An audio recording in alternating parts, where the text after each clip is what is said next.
Hello मेरे प्यारे students, I hope so कि आप लोग सब बढ़िया होंगे। तो पिछला 2-3 वीडियो जो था वो आपका इंटरव्यू के ऊपर था, यानी कि जो लोग भी अच्छे मार्क्स लाए हैं माध्यमिक में उनका इंटरव्यू मैंने लिया था। होपफुली वो वीडियोस आप लोगों को हेल्प किया हो और आप लोगों को आइडिया दिया होगा कैसे हम लोगों को पढ़ाई करना चाहिए जिससे कि हम लोग भी अच्छा मार्क्स लाएं। अगर आप वो इंटरव्यू नहीं देखे हैं तो देख सकते हैं, आपको ही बेनिफिट होगा, बिकॉज वहाँ पे आपको समझ आएगा कि उन लोगों ने कब से पढ़ाई शुरू किया था, क्या उन लोगों का डेली रूटीन था और क्या क्या चीज़ उन्होंने फॉलो किया था, कौन सा सजेशन बुक फॉलो किया था, क्या टेस्ट पेपर्स फॉलो किया था। ठीक है, तो इससे पहले वाला जो 3 वीडियो है वो सारा का सारा इंटरव्यू वाला है जो आप देख सकते हो। बाय द वे, आज क्या पढ़ने वाले हैं हम लोग? आज पढ़ने वाले हैं रेशियो एंड प्रोपोर्शन जो हम लोग पढ़ रहे थे। तो 4 क्लासेस हमने रेशियो एंड प्रोपोर्शन का ऑलरेडी कर लिया है। आज के क्लास में हम लोग प्रोपोर्शन स्टार्ट करेंगे, यानी रेशियो आपको मैंने समझा दिया है व्हाट इज़ रेशियो, एंड उसके साथ जितना भी 5.1 में क्वेश्चंस था उसको भी हम लोगों ने सॉल्व कर लिया। तो आज हम लोग समझेंगे कि प्रोपोर्शन किसको कहते हैं, सबसे पहला बात तो ये, एंड इसके बाद फिर कुछ क्वेश्चंस को हम लोग प्रैक्टिस करेंगे जो कि प्रोपोर्शन के ऊपर होगा। ठीक है, यानी 5.2 का कुछ क्वेश्चंस। तो स्टार्ट करते हैं। सबसे पहले समझते हैं ना कि एक्चुअल में प्रोपोर्शन किसको कहते हैं। क्या चीज? प्रोपोर्शन। तो प्रोपोर्शन किसको कहते हैं वो कुछ इस तरीके से आप समझिए कि मान लेते हैं आपके पास 4 नंबर्स है। ठीक है, so you have 4 numbers A, B, C and D, and ये 4 नंबर के साथ कुछ ऐसा कंडीशन हो जा रहा है, कुछ ऐसा सिचुएशन हो जा रहा है कि पहला 2 का रेशियो दूसरे 2 रेशियो के बराबर हो रहा है। मतलब अगर मैं A/B निकालूं तो वो चीज क्या हो जा रहा है, हमारा बराबर हो जा रहा है किसका? C/D का। अगर ऐसा कंडीशन आ जाता है तब हम लोग कहेंगे कि ये जो 4 नंबर हमारा दिया हुआ है ये 4 नंबर किस में है? प्रोपोर्शन में है। ठीक है, वापिस से समझाऊं? बिल्कुल। देखो, प्रोपोर्शन हम लोग किसको कहेंगे? तो हमारे पास अगर कोई 4 नंबर है और वो 4 नंबर इस तरीके से है कि पहले 2 नंबर का रेशियो बराबर हो जाता है बाद के 2 नंबर के रेशियो का, तो वो चारों नंबर प्रोपोर्शनल कहलाएगा। एकदम सिंपल सा कॉन्सेप्ट है प्रोपोर्शन का। रेशियो मैंने आपको समझा दिया था और ये हम लोगों का हो गया प्रोपोर्शन, यानी जब कभी भी 2 रेशियो एक दूसरे के बराबर होगा उसको हम लोग प्रोपोर्शन कहेंगे। ठीक है, एकदम क्लियर। अब यहां पे एक इंपॉर्टेंट चीज हम लोगों को जानना है और वो चीज क्या है? वो चीज है आपका कंटिन्यूड प्रोपोर्शन। ठीक है, क्या है वो? है आपका कंटिन्यूड प्रोपोर्शन। अब इसको थोड़ा सा आप समझिए कि ये कंटिन्यूड प्रोपोर्शन हम लोग किसको कहते हैं। तो कंटिन्यूड प्रोपोर्शन ये है कि मान लेते हैं कि हमारे पास जो पहला जो रेशियो है वो A/B है। ठीक है, एंड जो दूसरा रेशियो है वो C/D ना होकर B/C है। ठीक है, एंड ये दोनों रेशियो एक दूसरे के बराबर है, तो इस केस में इस रेशियो को हम लोग क्या कहेंगे? इस रेशियो को हम लोग कहेंगे कंटिन्यूड प्रोपोर्शन। ठीक है, तो अगर हमारे पास कोई 3 ऐसा वैल्यू दिया हुआ है A, B, C और बोला गया है कि ये तीनों जो है वो कंटिन्यूड प्रोपोर्शन में है, तो इसका कंक्लूजन क्या निकल रहा है? इसका कंक्लूजन ये निकल रहा है कि A/B जो है वो हमारा बराबर होगा किसका?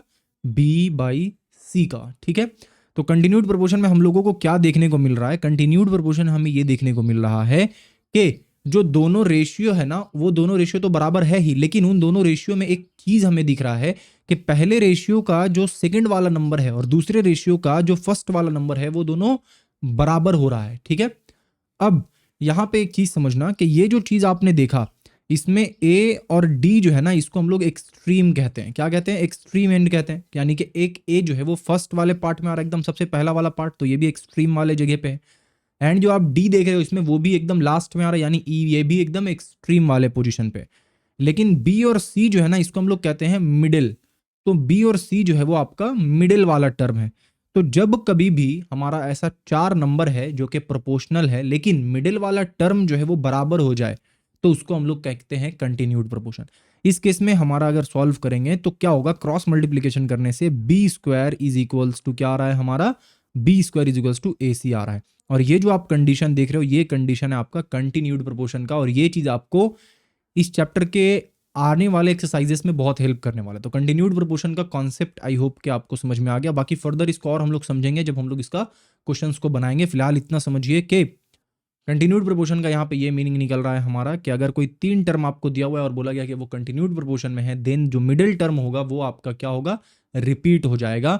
और रिपीट होने का मतलब क्या हो गया कि पहला टर्म डिवाइडेड बाई दूसरा टर्म इज इक्वल्स टू दूसरा टर्म डिवाइडेड बाई तीसरा टर्म। ठीक है, तो प्रोपोर्शन किसको कहते हैं ये आपने समझ लिया, कंटिन्यूड प्रोपोर्शन किसको कहते हैं ये भी आपने समझ लिया। एंड ये चीज सिर्फ और सिर्फ 3 ही नंबर तक आपका लिमिटेड नहीं है कि ए बी सी। यहाँ पे अगर मान लेते हैं हमारे पास 4 नंबर दे दिया है A B C D and बोल दिया है कि ये कंटिन्यूड प्रोपोर्शन में है, तब भी सेम चीज करेंगे। क्या करेंगे कि ए बाई बी लिखेंगे एंड जहां से एंड किए वहीं से वापस स्टार्ट करेंगे, यानी बी बाई सी, फिर सी पे एंड किए फिर इसे सी से स्टार्ट करेंगे, सी बाई डी। तो ये हो गया आपका कंटिन्यूड प्रोपोर्शन। और वहीं पे अगर सिंपली बोला था कि ये चारों नंबर प्रोपोर्शन में है, तब क्या लिखते हैं हम लोग, तब लिखते A by B is equals to C by D.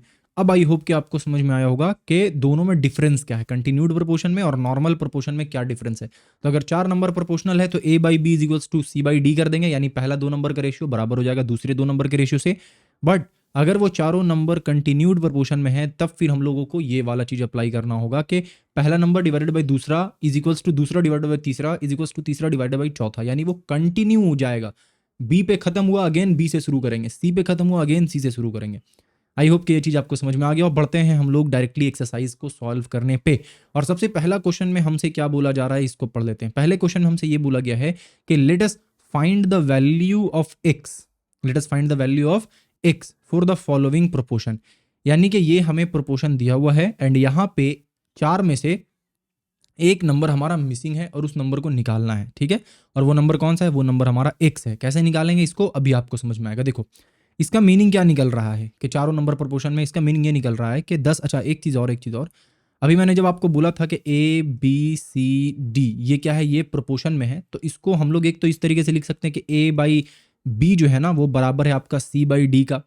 दूसरा चीज़ मैं लिख सकता हूँ कि ए इस टू बी जो है वो आपका बराबर है सी इस टू डी का।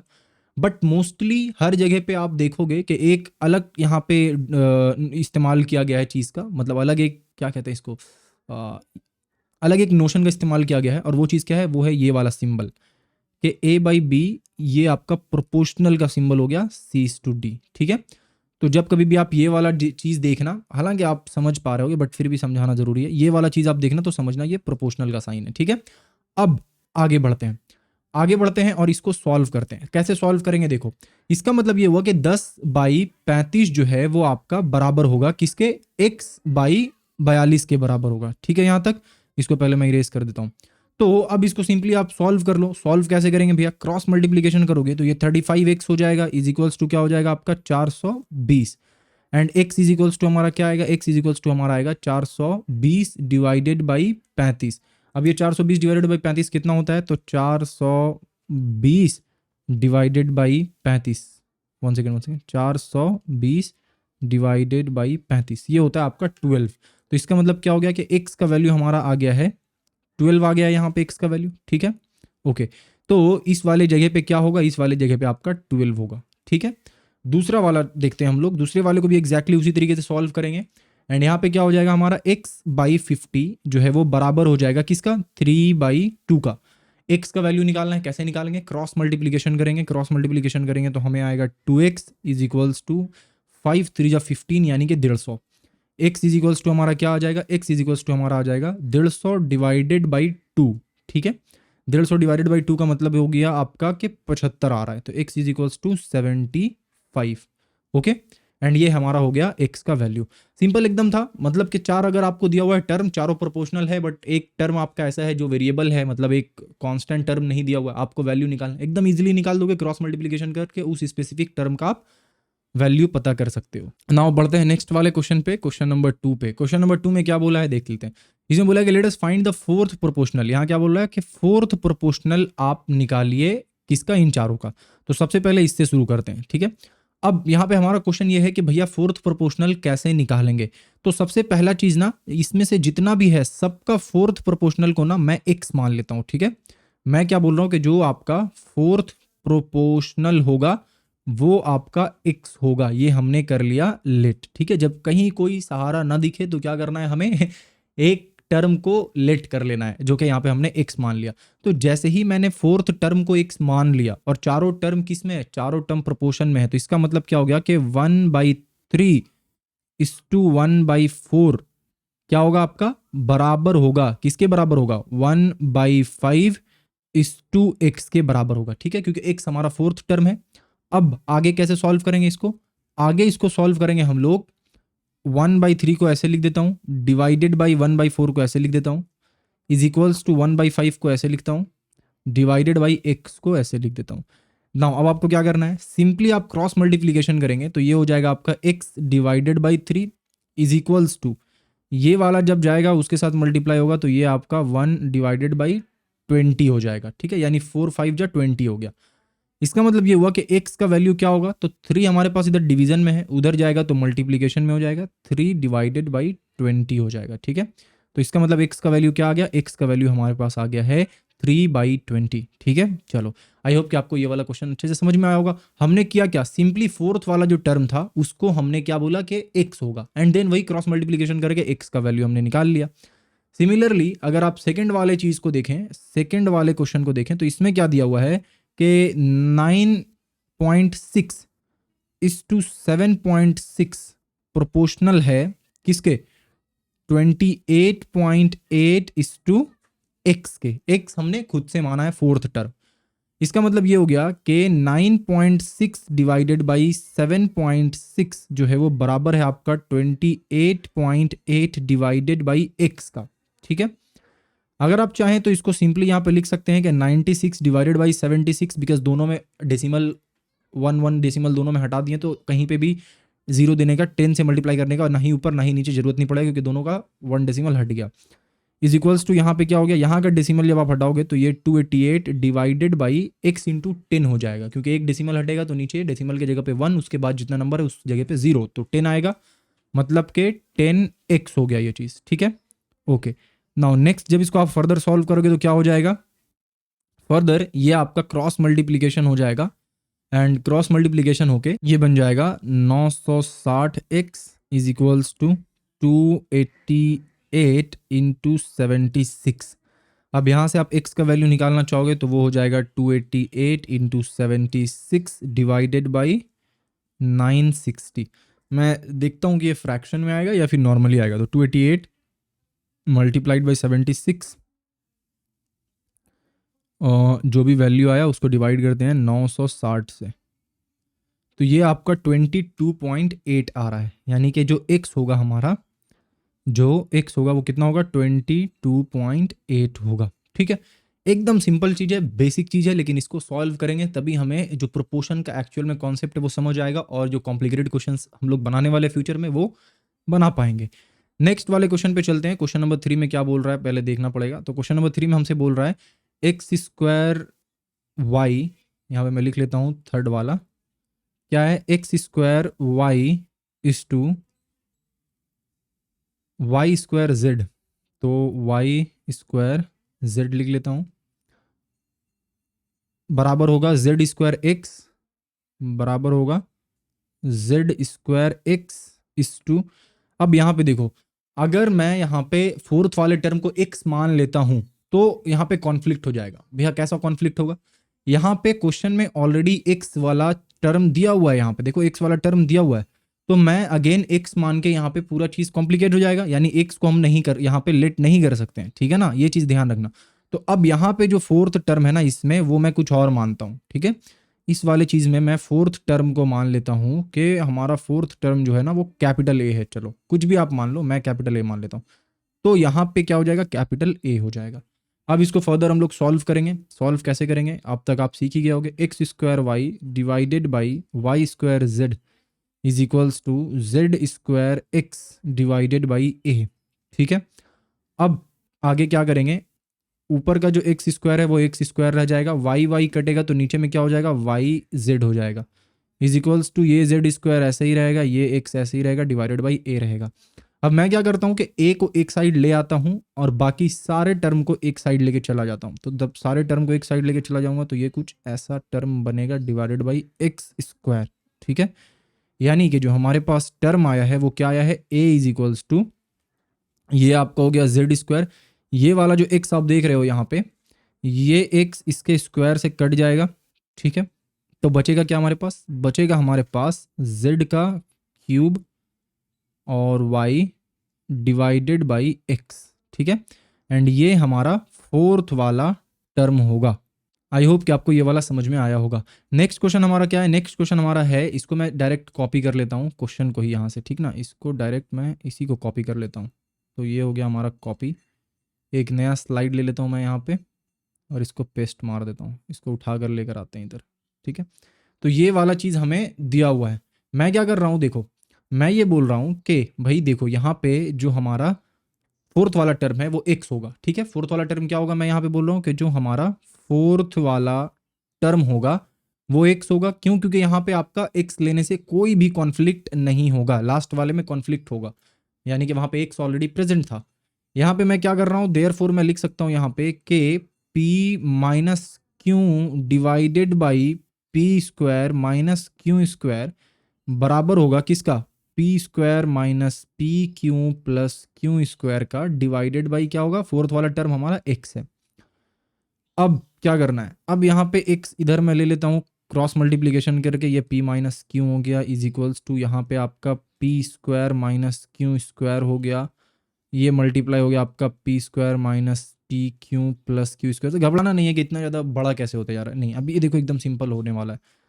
अब यहाँ पे मैं क्या, मुझे निकालना क्या, एक्स, तो एक्स को एक साइड रख के बाकी सब टर्म को अलग करना होगा। P square minus Q square का मतलब क्या हो गया, इसका मतलब हो गया P plus Q into P minus Q, यानी कि ए स्क्वायर माइनस बी स्क्वायर के फॉर्मूला में मैंने इसको ब्रेक कर दिया।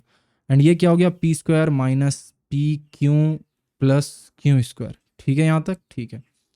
डिवाइडेड बाई क्या होगा, देखो divided by P minus Q होगा, ठीक है। अब अगर आप ध्यान से देखो तो जो p माइनस क्यू ऊपर में भी है, p माइनस क्यू नीचे में भी है, तो ओवरऑल p माइनस क्यू मेरा कट जाएगा और बचेगा क्या, बचेगा p plus Q multiplied by P square minus P Q plus Q square, ये हमारा यहाँ पे बचेगा, ठीक है। एंड यही हमारा क्या होगा, यही हमारा आंसर होगा। ओके चलो, तो ऊपर से देख के हम लोगों को कॉम्प्लिकेटेड लग रहा था। अगर हम लोग एक गलती करते हैं, और वो गलती क्या है कि अगर इस वाले स्टेप में हम लोग मल्टीप्लाई करके सॉल्व करने की कोशिश करते हैं, यानी इस वाले टर्म को इस वाले टर्म से अगर मल्टीप्लाई कर देते, तब क्या होता, पूरा का पूरा जो यहाँ पे खेल है बिगड़ जाता। तो इसीलिए आपको ध्यान देना है, शुरू से ही दिमाग में रखना है कि कहीं कोई ऐसा टर्म है तो नहीं जो कट रहा है। तो मुझे यहाँ पे एक चीज़ दिख गया था कि ये जो p माइनस क्यू है ना, एक यहाँ से निकलेगा p माइनस क्यू और वो एक दूसरे को काट देगा। तो इसीलिए मुझे यहाँ पे कोई भी छेड़छाड़ नहीं करना है, कोई भी एक दूसरे को मल्टीप्लाई करके सॉल्व करने की कोशिश नहीं करना है। अल्टीमेटली वो खुद ही आपका कट कर आंसर दे देगा। और आंसर हमारा क्या आया कि फोर्थ वाला टर्म जो है वो p plus Q multiplied bracket open bracket P square minus P Q plus Q square close bracket होगा। ओके, एंड इसको चाहो तो आप ऐसे ही छोड़ सकते हो, अदरवाइज एक चीज़ और कर सकते हो कि यहाँ पे इसको एक बार देख लो कि क्या ये और सिंप्लीफाई हो रहा है। तो अगर मैं यहाँ पे मल्टीप्लाई करता हूँ, एक एक्सपेरिमेंट कर देते हैं, जस्ट इसको मल्टीप्लाई करते हैं, तो ये पी क्यूब हो गया माइनस पी स्क्वायर क्यू हो गया, ठीक है। एंड देन ये प्लस पी क्यू स्क्वायर हो गया, then plus P square Q हो गया, and then again minus P Q square हो गया। ओके ओके, बन रहा है एक और फॉर्मूला यहाँ पे, प्लस क्यू क्यूब हो गया। अब अगर इस चीज़ को ध्यान से आप देखोगे तो यहाँ पे आपको एक चीज़ दिखेगा कि ये Q square P square Q जो है प्लस में है और यहाँ पे पी स्क्वायर क्यू माइनस में, यहाँ पे पी क्यू स्क्वायर प्लस में, यहाँ पे पी क्यू स्क्वायर माइनस में। तो ओवरऑल जो हमें वैल्यू मिला है वो आपका P cube plus Q cube मिला है, ठीक है। तो ये हो गया आपका एक्स का वैल्यू। तो ये हमारा चारों क्वेश्चन यहाँ पे सॉल्व हो गया। लास्ट वाले में बढ़ते हैं हम लोग आज का, जो कि हमारा क्वेश्चन नंबर 3 है। एंड इसमें हमसे क्या पूछ रखा है, इसमें हमसे पूछा है कि आप यहाँ पे let us find the third proportional of the following positive number. तो अब इसमें जब थर्ड प्रोपोर्शनल आपसे पूछ दिया है तो इसका मतलब सबसे पहला चीज़ तो ये हुआ कि वो तीनों का तीनों जो टर्म है वो कंटिन्यूड प्रोपोर्शन में होगा, क्योंकि हमारा थर्ड प्रोपोर्शनल पूछा है, यहाँ पे दिया हुआ सिर्फ 2 है। तो मैं जैसे यहाँ पे लिखूंगा कि थर्ड प्रोपोर्शनल हमारा, मैं यहाँ पे थर्ड प्रोपोर्शनल को लेट कर लेता हूँ, ठीक है। और थर्ड प्रोपोर्शनल को मैं क्या लेट कर रहा हूँ, ए लेट कर ले रहा हूँ, ताकि कोई कॉन्फ्लिक्ट ना बचे। तो जैसे ही मैं ए लेट कर रहा हूँ वैसे यहाँ पे क्या हो गया कि 5:10 प्रोपोर्शनल 10:a, ठीक है, ये हो जाएगा। मतलब कि 5/10 जो है वो हमारा बराबर हो जाएगा 10/a का। अब यहाँ पे आप देखो 10 को मैंने डबल डबल लिख दिया, क्यों? क्योंकि 10 यहाँ पे मिडिल वाला टर्म है और मिडिल वाला टर्म कंटिन्यूड प्रोपोर्शनल में रिपीट हो जाता है। तो वही चीज़ यहाँ पे मैंने किया, क्रॉस मल्टीप्लीकेशन आप करोगे तो आपको पता चलेगा कि हमारा जो 5a है वो बराबर हो रहा है 100 का। इसका मतलब जो a है वो हमारा बराबर हो जाएगा 20 का। क्लियर है ये वाला एकदम। चलो नेक्स्ट वाला जो क्वेश्चन है क्वेश्चन नंबर 2, उसको भी सेम तरीके से हम लोग करेंगे और क्या लिखेंगे कि 0.24 डिवाइडेड बाई 0.6 बराबर होगा हमारा 0.6 डिवाइडेड बाई ए का। ठीक है, अब यहाँ पे हम क्या करेंगे, ए को एक तरफ आप लेकर चले आओ तो उधर क्या बच जाएगा 0.6 मल्टीप्लाइड बाई 0.6 डिवाइडेड बाई 0.24। ठीक है, इसको आप सिंपली आराम से सॉल्व कर सकते हो। मैं यहाँ पे देखता हूँ क्या आ रहा है, तो 0.6 मल्टीप्लाइड बाई 0.6 एंड इसको क्या करना है, डिवाइड करना है 0.24 से, हमारा 1.5 आ रहा है। यानी कि जो ए होगा वो कितना होगा, 1.5 आएगा। आप जब इसको सिंपली सॉल्व करोगे तो क्या आएगा, देखो ये सिंपली हो जाएगा 6 6 36 डिवाइडेड बाई 24 हो जाएगा। ठीक है, इसको आप फर्दर सिंप्लीफाई करोगे तो हो जाएगा 12 टाइम्स में कट रहा है, 3 2 जा तो 3 12 जा एंड 2 12 जा, यानी आप जब सिंप्लीफाई करोगे तो 3/2 आएगा। तो आइदर 3/2 भी लिख सकते हो, 3/2 का मतलब ही होता है 1.5। दोनों आपका यहाँ पे करेक्ट आंसर है। ठीक है, समझ आ रहा है। 2 क्वेश्चन हमने बना लिया, ये वाला क्वेश्चन एंड ये वाला क्वेश्चन। थर्ड वाला में अब थोड़ा सा कॉम्प्लिकेशन बढ़ेगा। थर्ड वाले में क्या बोला है, थर्ड वाले में बोला है कि P cube Q square divided by Q square R बराबर होगा हमारा Q square R divided by A का। एकदम सिंपल काम, ए को एक जगह पे रख के बाकी सारे को क्या करो, इकट्ठा कर दो। तो Q R multiplied by Q square R divided by P cube Q square. ठीक है, अब अगर ध्यान से देखोगे आप तो ये क्यू स्क्वायर और एक इसका क्यू स्क्वायर चला गया, बचा क्या हमारे पास, ऊपर में बच गया क्यू स्क्वायर आर स्क्वायर और नीचे में हमारे पास बच गया पी का क्यूब। और यही आपका क्या होगा, ये आपका थर्ड वाला प्रोपोर्शन हो जाएगा, यानी कि Q square R square divided by P cube, ये हो गया थर्ड प्रोपोर्शन।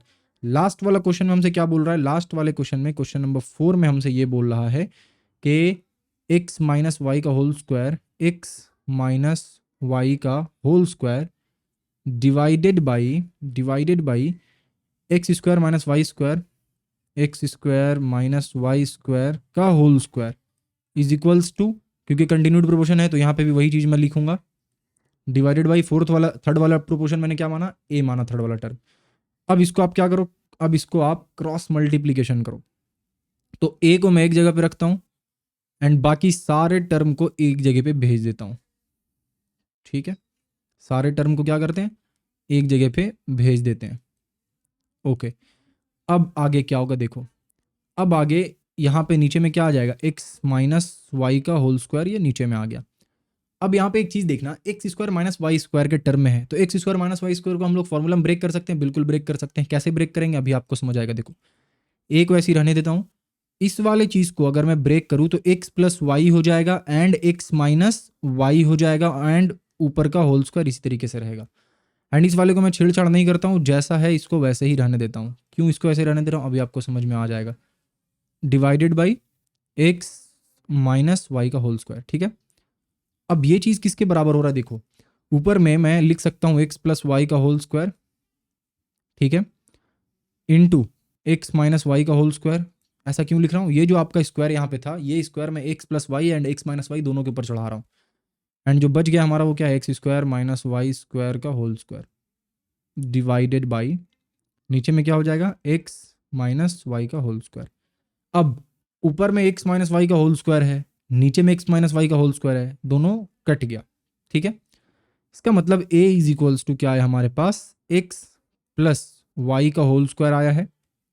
एंड अगर चाहे तो अभी भी उसको हम लोग ब्रेक करके लिख सकते हैं, यानी ये वाला जो चीज़ है इसको ब्रेक करके हम लोग लिख सकते हैं। ब्रेक करेंगे तो क्या आ जाएगा, x प्लस वाई का होल स्क्वायर आ जाएगा एंड साथ साथ x माइनस वाई का होल स्क्वायर आ जाएगा। ठीक है, अब इसका मतलब ये हो गया कि x प्लस वाई का 4, यानी ये दोनों चीज़ x प्लस वाई का whole square, X plus Y का होल स्क्वायर मल्टीप्लाई होगा तो x प्लस वाई का 4 एंड x माइनस वाई का स्क्वायर, और ये हो गया हमारा थर्ड टर्म यानी कि a। सो इस तरीके से हमारा हो गया है आज का क्लास कंप्लीट, यानी कि हमने question number 1, question number 2, question number 3 में जितना भी क्वेश्चन था उसको सॉल्व कर लिया है, एज वेल एज हम लोगों ने ये भी जान लिया है कि प्रोपोर्शन किसको कहते हैं एंड कंटिन्यूड प्रोपोर्शन किसको कहते हैं। नेक्स्ट क्लास में कोशिश करेंगे इस एक्सरसाइज का जो भी क्वेश्चन है उन सबको कंप्लीट कर ले। ओके, सो मेक श्योर कि आप चैनल को सब्सक्राइब करके रखना ताकि नेक्स्ट क्लास का नोटिफिकेशन आप तक पहुंच जाए। मिलते हैं आपसे नेक्स्ट क्लास में, तब तक के लिए ढेर सारा ख्याल रखिए। Thank you.